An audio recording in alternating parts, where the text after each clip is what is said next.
สบายดีเนาะหมู่เพื่อนทุกคนเนาะมื้อนี้พวกเราได้มาปล่อยเพลงใหม่เนาะเพลงที่พวกเราได้แต่งขึ้นมาเองอาจารย์เพิ่นที่แต่งอย่างนี้แหละอยู่ทางหลังนี่ได้เฮ็ดเพลงดนตรีเองหมดเนาะเพลงนี้ก็เกี่ยวกับความรักบางเรื่องเนาะเจ้าซื้อเพลงว่าเจ้าลืมความรักที่ผ่านมาเนาะลองมาพังเบิ่งนำกันเนาะ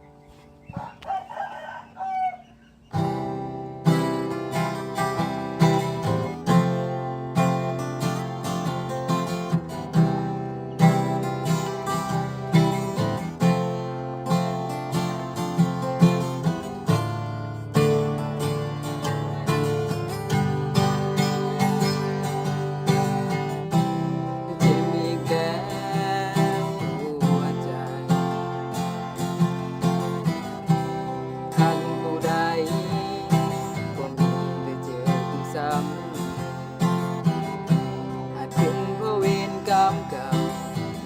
เวียนมาหาเพื่อไม่ค่อยมีน้ำตากับความหา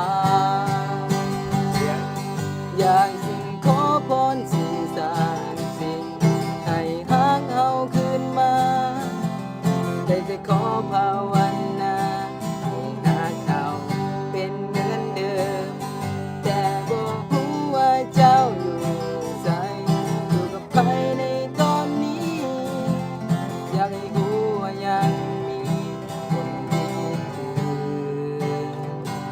ที่รอคอย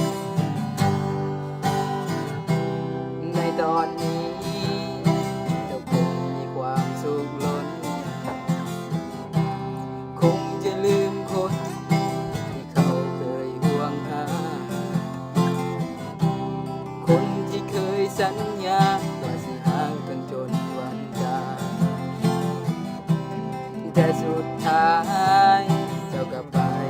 กับเขาลืมหักของสองเราที่ผ่านมาอย่างสิ่งขอพรสิ่งศักดิ์สิทธิ์ให้ฮักเราคืนมาได้แต่ขอภาวนาให้ฮักเราเป็นเหมือนเดิมแต่บ่ฮู้ว่าเจ้าอยู่ไสอยู่กับใครในตอนนี้อยากให้รู้ว่ายังมีคนที่คิดถึงที่รอคอย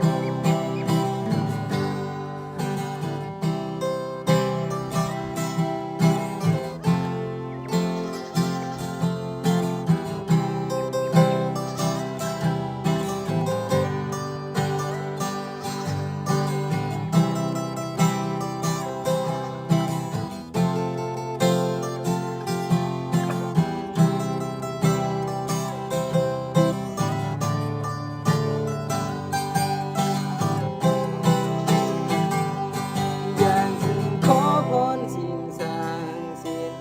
ให้หางเราคืนมาได้แต่ขอภาวนาให้เราเป็นเหมือนเดิมแต่บ่ฮู้ว่าเจ้าอยู่ไสอยู่กับใครในตอนนี้อยากให้รู้ว่ายังมีคนที่คิดถึงที่รอคอยอยากจะ